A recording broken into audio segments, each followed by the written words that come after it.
শুকরিয়া আদায় করছি মহান রব্বুল আলামিনের দরবারে 2026 সালের রমজান মাসের 27তম রাত্রে, রমজানের লাইলাতুল কদর রাত্রে আমার মতো গুনাহগারকে সামনে বসিয়ে রেখে আপনাদের মতো আলেমওয়ালা, আমলওয়ালা, রোজাদারওয়ালা, নামাজওয়ালা ব্যক্তিদেরকে সামনে নিয়ে বসে আছি।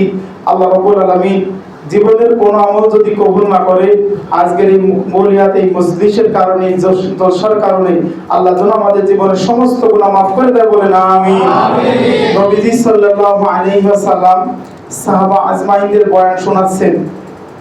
তিনি সাহাবা আজমাইনদের বলতেছেন যে যে ব্যক্তি সবে কদরে ঈমানের নিয়তে, কিসের নিয়তে? ঈমানের নিয়তে, সওয়াবের নিয়তে ইবাদতের জন্য দাঁড়ায়, আল্লাহ রাব্বুল আলামিন যেন তার পিছনের সমস্ত গুনাহ মাফ করে দেয়, বলেন সুবহানাল্লাহ। আমি যদি আজকে বলতাম যে আজকে ঈশায় সবাই চলে আসেন, কেউ আসতেন না। আসছেন রমজান 27 তারিখ এই জন্য, কথা বলেন। আমি 27 তারিখ কি এই জন্য। আমার চেহারার ভিতরে কোনো জিনিস নাই, এই মসজিদের ভিতরে এমন কোনো জিনিস নাই যে জিনিস আপনি হাতে ছোঁয়ায় সুমখালি কোনো কাজে আসবে, কোন জিনিসের জন্য না। নবীজি সাল্লাল্লাহু আলাইহি সাল্লাম বলেন, আজকে যত মানুষ আসছে, যত মানুষ ঈমানে নিয়েতে আসছে, যত মানুষ ইবাদতের জন্য দাঁড়াইছে, আল্লাহ তার পিছনে গুনাহ মাফ করে দিয়েছে, মাফ করে দিয়েছে, মাফ করে দিয়েছে। সুবহানাল্লাহ। তাইলে ভাই ঈমানটা কি জিনিস? নবীজি সাল্লাল্লাহু আলাইহি সাল্লাম বলেন যে জান্নাতে যাইতে হলে দুইটা জিনিস লাগবে, ঈমান লাগবে, নেক আমল লাগবে। কি লাগবে? ঈমান আর নেক আমল। ঈমান আপনাকে বাড়ি থেকে এই পর্যন্ত নিয়ে আসছে, আর আমল আপনার শরীর আপনাকে আপনার মুখ দ্বারা করাই নিয়েছে, বলেন সুবহানাল্লাহ। এই যে জিকির করলাম কার? বলেন তো, বলেন কার? নারায়ে তাকবীর, নারায়ে তাকবীর। তাহলে দুটো জিনিস লাগবে, এই দুটো জিনিস আমাদের দ্বারা পরিপূর্ণ। আমাদের দ্বারা কি পরিপূর্ণ? রমজানের কোনো আমানতের খেয়ানত হয়নি। এই মসজিদে এত মানুষ ছিল, এই বছর তারাবি করেছে, আমার কাছে ভালো লেগেছে। এই বছর এত মানুষ ইফতার করেছে, আমার কাছে ভালো লেগেছে। এই বছর দুইজন মানুষ এটাকে বলছে আমার হাজার কোরআন শরীফ পড়তে পারেন। আমি মনে করি এই একটা বিষয় আমাদের মসজিদে এবং আমাদের মক্তবে, আমাদের মহল্লায় ব্যক্তিগতভাবে আমি আমাদের অসংখ্য মেয়ে এবং ছেলে কোরআন শরীফ খতম দিয়েছে, বলেন সুবহানাল্লাহ। আজকে গিয়েছিলাম যে সাথে কুটুম্বাই আমারে বলছে শেষে আমারে দেশে 51 সময় কথা বলতে, কারণ আমি বললাম যে শোনেন আমার মসজিদে দোয়া অনুষ্ঠান নাই, কথা বলতে আমারে সবাই শেষে দিয়েছে। ওর মধ্যে আমাদের হাসান আবেশের কথা বলেছে, আমি যদি একটা হাদিস বলা করে বলতেছি আর একটা শুনে এখন সম্ভব না, কি আর সম্ভব না। বলেন যে লাইলাতুল কদর সম্পর্কে অসংখ্য অগণিত বয়ান আছে, যেগুলো আমরা ফাজাইলে তাবলীগ থেকে শুনেছি। তো একটা হাদিসই যথেষ্ট ছিল, কিন্তু নবীজি সাল্লাল্লাহু আলাইহি সাল্লাম আনাস ইবনে মালিক রাদিয়াল্লাহু আনহু বলেন, শোনো তোমাদের সামনে একটা মাস আসতেছে, সেই মাসটার নাম রমজান মাস। সেই মাসের মধ্যে একটা রাত আছে যেটা হাজার মাসের থেকে উত্তম, বলেন সুবহানাল্লাহ। নবীজি সাল্লাল্লাহু আলাইহি সাল্লাম বলে শোনো, সেই রাতে যে ব্যক্তি ইবাদত করবে না, যে ব্যক্তি মসজিদে যাবে না, যে ব্যক্তি নামাজ পড়বে না, সে মাহরুম থাকবে, বলে নাউজুবিল্লাহ। আমাদের মসজিদে দেখেন তো রমজানে এমন কোন রাত থাকে গেছে মহল্লা লোক আসেনি কি না হইছে? তাহলে কি আমরা সৌভাগ্যবান না?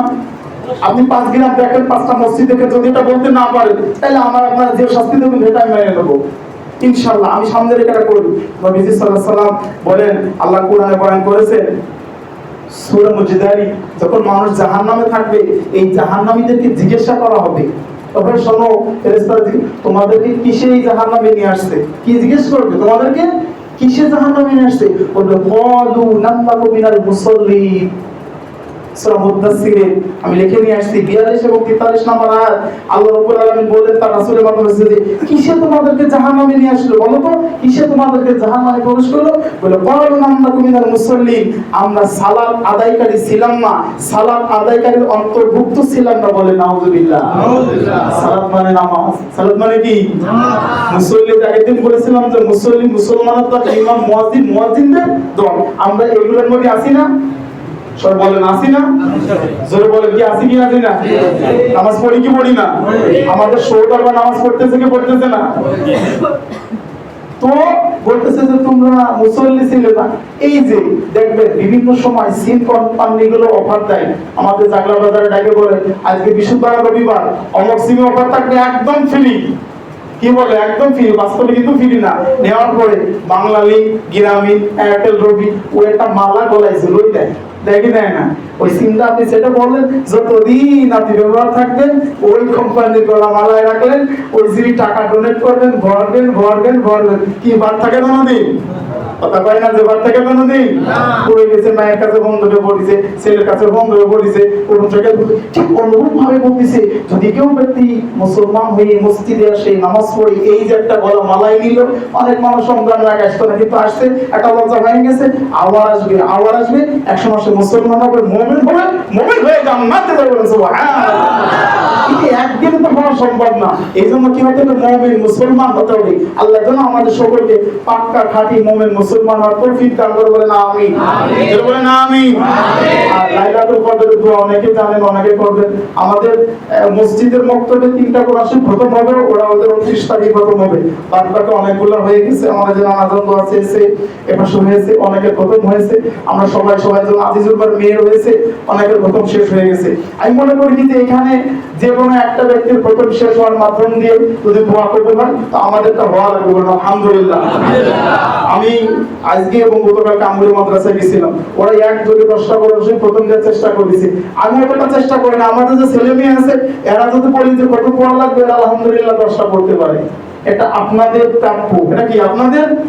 আমার তো আগে 10 বছর 20 বছর 30 বছর পরে হয়তো আমি চলে যাব, পরবর্তী 50 বছর পরে এরা যাদের ঘরে যাবে, যেই জায়গা যাবে, আমার নাম নেওয়া লাগবে ইনশাআল্লাহ, এতটুকু আশা করি। তো আপনাদেরকেও শেখানোর ইচ্ছা থাকে, শেখার চেষ্টা করি। অনেক সময় বেশি কথা বলি, কি মনে কষ্ট নেন নাকি? আল্লাহ রাসূল মাফ করে দেবে, আমি আপনাদেরকে মাফ করে দিই। আমাদের মাদ্রাসায় বিভিন্ন সময় বলে তো কথা একটা দুটো বলি, বেশি বলে ফেলায়, ইসলামের সাথে কোরআনের সাথে এর বাইরে যদি বলি কি আমার কোনো জিহ্বা কাটা যাবে। আল্লাহ আমাদের সকলকে মাফ করে দেবে, আমিন। দোয়া করেন, আল্লাহুম্মা ইন্নাকা আফুন